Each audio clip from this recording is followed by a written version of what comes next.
뭐 하고 있어? 옷 벗고 있지. A young couple came to stay at an inn on a lonely island, but the innkeeper asked the woman why she hadn't lain down yet, and the woman didn't dare to resist. It turned out she had made a deal with the innkeeper. This was a magical small inn. Any man with difficulties in sexual intercourse could come here, and it was guaranteed to be cured. But this also came with a price. But gradually, the woman discovered that the inn seemed to hold unknown secrets. It might even be involved in several human lives. After the young woman Mary had an accidental miscarriage, she and her husband John fell into a sexless life, and the crux of the problem lay with John. Every time he tried to get close to his wife, he would always recall the scene of Mary's miscarriage that day, so his desire would vanish in an instant, and he couldn't have sexual intercourse at all. To change the situation, Mary went to see a doctor. The doctor judged that John's condition might be caused by stress, and advised Mary to help him relax more. Mary was anxious about their marriage. John's distress also deepened day by day. Once, while drinking with colleagues, John, under the influence of alcohol, lamented that after being married for a long time, he no longer felt the urge when facing his wife.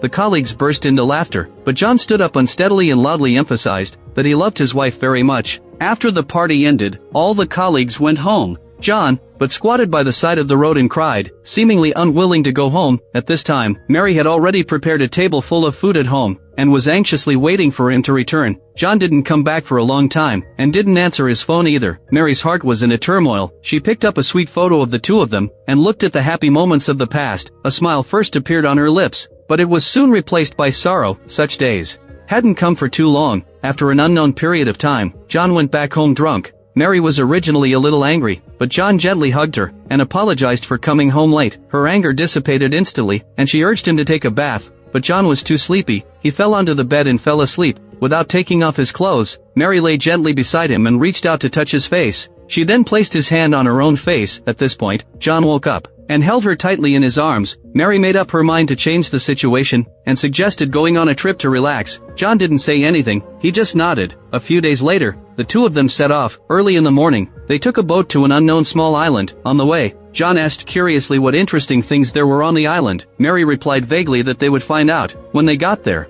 After landing on the island, the two drove around looking for a restaurant called Mountain Peak Snack Shop. Mary had checked online and found that the restaurant had a good reputation. The mountain roads were empty in the morning, and after driving for a long time, they only saw stretches of mountains and forests. Their mobile phones had also long lost signal. Towards noon, they finally found the restaurant, only to find that the so-called internet-famous restaurant was very shabby. It was completely different from what was rumored, and the couple felt a little disappointed, but since they had already come, they sat down and ordered food anyway. The owner of the snack shop, George, was a strong man. The waitress was a young woman named Lucy, who was very beautiful. When John saw Lucy, his eyes lit up, but he immediately remembered Mary beside him, so he quickly averted his gaze and pretended nothing had happened. George came over with a big smile to introduce the signature chicken soup, then went to kill a chicken and cook. While he was cooking, both John and Mary noticed that George was rude to Lucy and would hit and scold her. Whenever something didn't go his way, both of them felt a little uncomfortable. The chicken soup was soon served. John took a sip,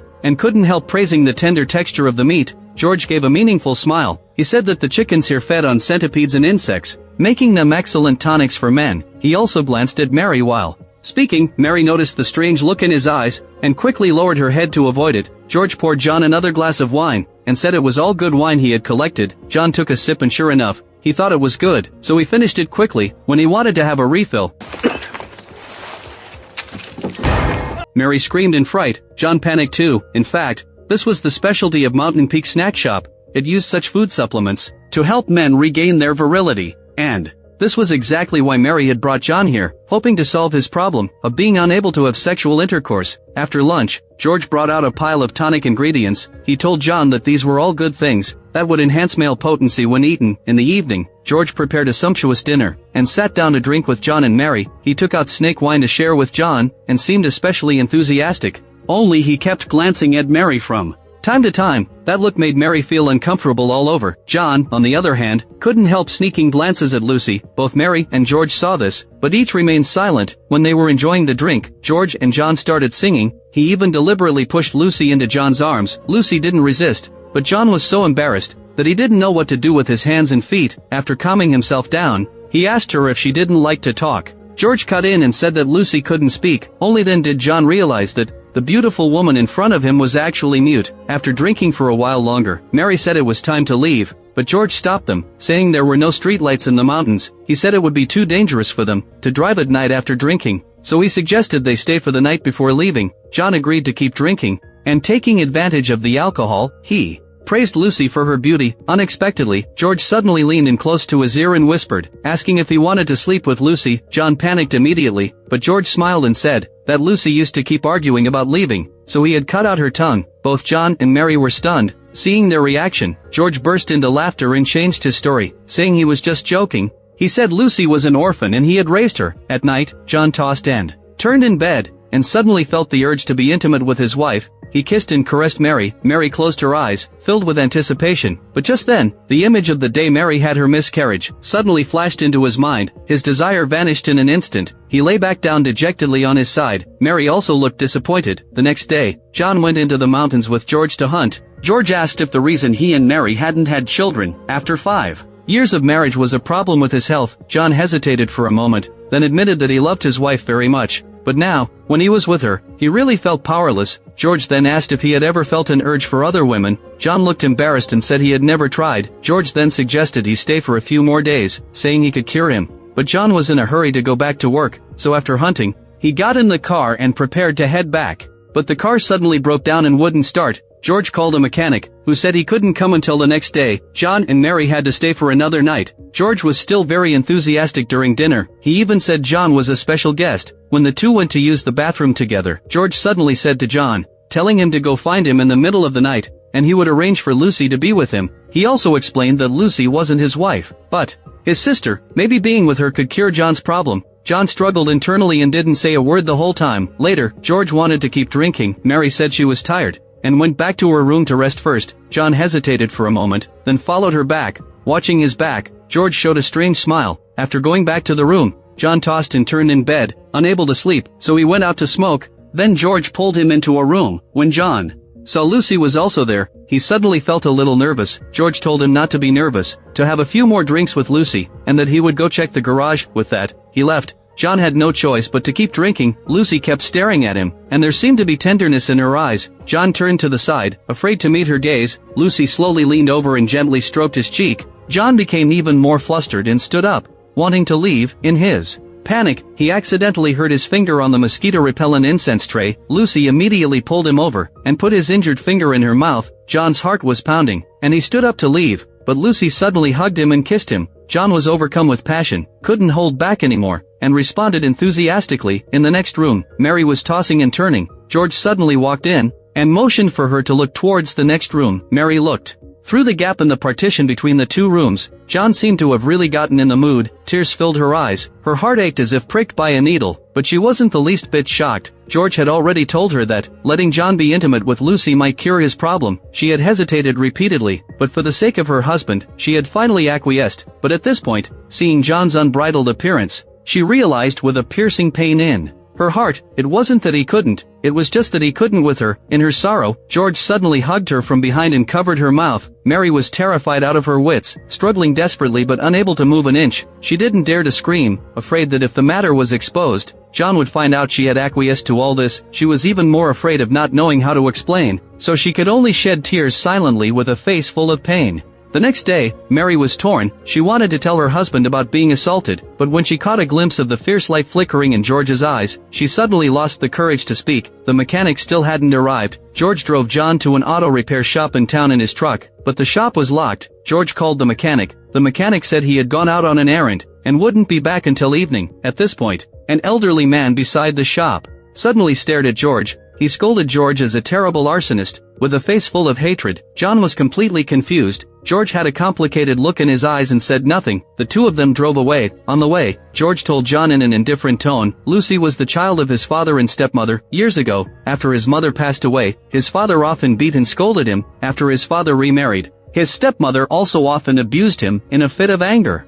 He set the house on fire. Neither his father nor his stepmother survived. He had just been too angry at that time, and hadn't thought he would burn people to death. John was stunned and could only stay silent. After a moment, George stopped the car, and said he would take John into the mountains, to find the animal traps he had set. Under his guidance, John walked further and further. Suddenly, he stepped into an animal trap, and fell to the ground screaming in pain. It turned out that, ever since John found out about his arson and murder, George wanted to kill him, and had deliberately lured him to the animal trap to silence him. John stood the severe pain and pulled off the animal trap, but he accidentally rolled down the mountain and hit a rock, passing out. George stood on the slope and watched for a while, thinking John was dead. He turned and left. At the same time, in Mountain Peak Snack Shop, Mary frowned tightly and waited anxiously for her husband to return. At this point, a young couple walked in. They had also come specially to try the signature chicken soup. After a short while, George drove back. Mary hurried forward to ask where John was. George said John would come back with the mechanic later. With that, he went to attend to the couple. While drinking the chicken soup, the young husband's gaze kept sweeping over the beautiful Lucy. George saw this and secretly showed a barely noticeable smile. Just then, John had woken up from his coma and was hobbling back. Mary, unable to wait for her husband, huddled in the corner of the room. Her heart was filled with fear as if it were being squeezed. After a moment, George walked in. Mary asked again where John was. A fierce light flashed in George's eyes. He raised his hand and slapped her across the face, knocking her to the ground. Mary covered her face and lay on the ground. Not daring to make a sound, George ground his teeth and warned her to behave herself while entertaining the guests, and not to provoke him. With that, he turned around, went out, and locked the door. In the evening, George resorted to his old tricks, and also plotted against the young couple. He told Lucy to seduce the husband, while he dragged the wife to another room, planning to violate her by force. Unexpectedly, this young wife was not as timid as Mary. She struggled desperately and shouted for help. She even slapped George across the face in return. George was furious. He grabbed her by the hair and swung his fist fiercely, actually beating her to death. The young husband,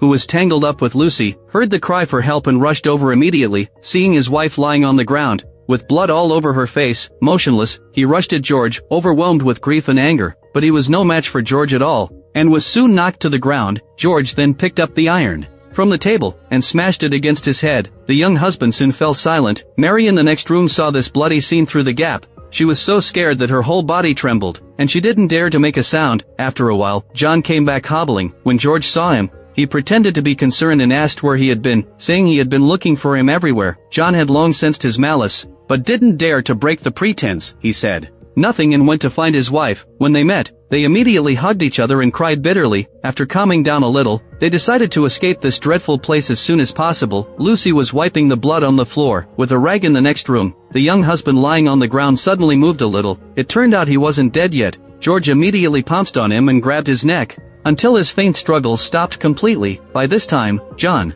and Mary had already sneaked out, ready to run away secretly. When passing the door of the next room, they accidentally made a noise. George opened the door and asked what was wrong. John pretended to be calm, and said he was looking for a towel. George was in a hurry to deal with the two corpses in the room, so he closed the door without asking more questions. But John had already caught a glimpse of the blood-covered corpses, lying on the floor inside the room. Suppressing his fear, he tiptoed towards the yard with his wife. The two got into George's truck, but found they had no keys. John had to go back to get them. As soon as he took the keys, hanging on the outer wall of the house, he saw George carrying the corpses of the young couple and walking out. He was so scared that he quickly hid. He didn't run back to the truck until George had walked far away, but by then, George had already noticed that the two were gone. He came out to look for them, holding a flashlight in one hand and a hammer in the other. Mary and John crouched down and lay on the floor of the truck. George swept a glance from a distance, with the light of the flashlight. Not seeing them, he turned around and went elsewhere. Taking this chance, John quickly started the truck, stepped hard on the accelerator, and fled. George heard the sound of the truck and immediately chased after them. During the escape,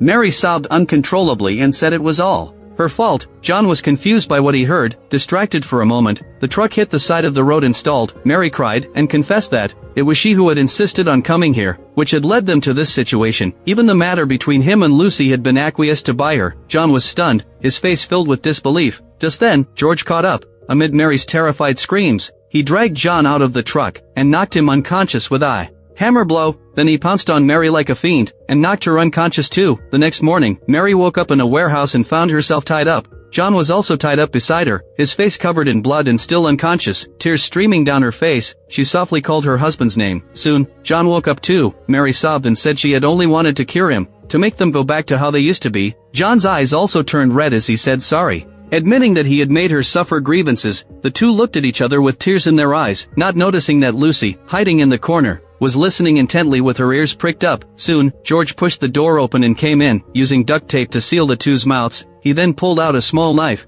and pressed it against John's neck. It seemed he was about to strike at any time. In the nick of time, The voices of two men came from outside the yard. George had to stop and go out to check. They were two policemen, one old and one young. It turned out they had come to look for the young couple, who had been killed by George. The couple's family had called the police, after being unable to contact them. Someone said they had seen the couple, heading to Mountain Peak Snack Shop, so the policeman had tracked them here. Mary in the warehouse heard the conversation between the policeman and George. In her urgency, she kicked over an iron bucket next to her with her foot. The young policeman outside the yard paused in surprise, and Mary kicked her legs hard to make more noise. The young policeman became suspicious, and walked over to open the warehouse door. When he saw John and Mary tied up, he was just about to exclaim. George suddenly rushed over from behind, and stabbed a knife into his neck. The young policeman covered his neck and fell to the ground. Blood gushed out from between his fingers, and he soon fell silent. Mary, John, and Lucy were terrified out of their wits. When they saw this scene, the elderly policeman followed in, and he was also shocked when he saw his colleague killed. Trembling, he picked up his walkie-talkie and reported that a murder had occurred at Mountain Peak Snack Shop. George, holding an axe, walked towards him with a blank expression. At this point, seeing the people dying one after another, Lucy finally didn't want to make mistakes anymore. She quietly untied the ropes binding John and Mary, and signaled them to run quickly. After George killed the elderly policeman, he went into the house to get water to clean the bloodstains. Noticing Lucy's flustered expression, he grew suspicious. He rushed to the warehouse, and found that there was indeed no one there. He knocked out Lucy, who was clinging to his leg and begging for mercy with a punch, then grabbed the axe and chased after John and Mary. John and Mary supported each other, and ran wildly in the mountains and forests. But the injury on John's leg slowed him down, and they were forced to stop after running not far. They had just hidden when George caught up, calling their names and searching everywhere. Seeing George getting closer and closer, John stood up and suddenly pounced on him, knocking him to the ground. He straddled George and grabbed his neck, but George was stronger. He rolled over and pinned John under him, then kicked him hard with his foot. John lay on the ground, unable to move. Mary wailed endlessly beside him. George stepped on John's face and said fiercely that while John was being intimate with Lucy, he himself was having fun with John's wife. Mary cried even more sadly. George kicked John again and raised the axe to chop. Mary suddenly crawled forward on her knees. She wanted to lure George into stepping on the animal trap in front of her, but when George got close, he saw through the trap at a glance. Enraged, he raised the axe to chop at Mary. Suddenly, a gunshot rang out. George turned around and saw Lucy standing not far away, holding a shotgun. Taking advantage of his distraction, Mary suddenly pulled out the steel bar from the animal trap's trigger. She stood up and stabbed it into George's waist. George punched Mary to the ground. At the moment he stood the pain to pull out the steel bar, John mustered his last strength to pounce on him, and the two rolled down the steep slope together. During the roll, the steel bar in George's hand accidentally stabbed his own heart. He lay on the ground, struggled a few times, and then stopped moving completely. Lucy ran over, hugged George's body, and sobbed uncontrollably with overwhelming grief. Mary helped John up, and the two stumbled down the mountain. After escaping from the mountains and forests, they called the police. When they left by boat, John gently held the still frightened Mary in his arms. The two stood side by side, looking at the distant island and mountains, and neither of them spoke. Whether they could go back to the sweetness of the past no longer mattered. Being able to escape this nightmare alive was already a great blessing. The movie ends here.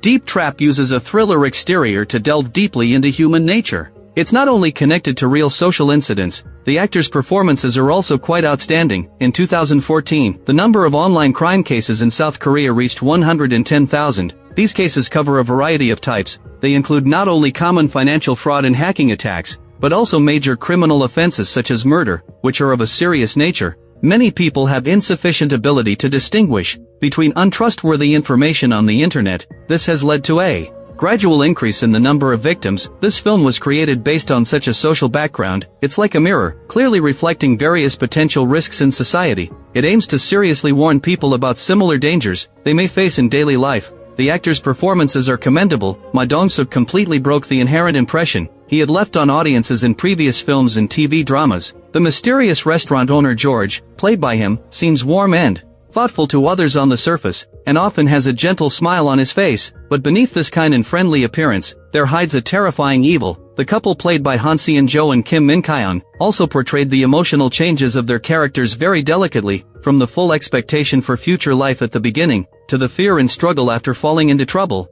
and then to the emergence of cracks in their marital relationship, until it breaks down. The film directly addresses the widespread trust crisis in modern society. The relationship between husband and wife should be the closest and most trustworthy, but at the critical moment of life and death, this trust is fragile and collapses in an instant. Moreover, the tourist's trust in George is ruthlessly exploited by him. Just like in real life, scammers always use people's kindness and credulity to set up traps that are hard to guard against. The film also warns us to always stay alert in life, to avoid falling into dangerous traps. If you like my channel, please give it a thumbs up and subscribe.